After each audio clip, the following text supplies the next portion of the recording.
Te vi mencionado en un evento en Monterrey, si es cierto, si es así, me gustaría ir. Sí, se me invitó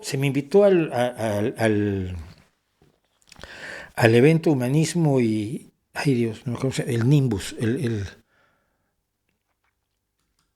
sí, te lo diré. Humanismo y Futuro, sí, se llama Humanismo y Futuro y se va a llevar a cabo, si mal no recuerdo, el 26 de noviembre. Entonces me habían invitado a ir, pero no puedo ir, entonces voy a estar presente por la vía de por vía virtual, así como estoy aquí, desde aquí mismo voy a transmitir una ponencia que se llama Más allá de la razón.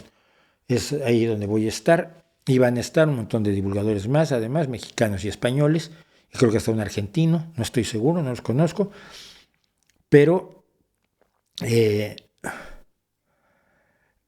ahí voy a estar, sí, efectivamente.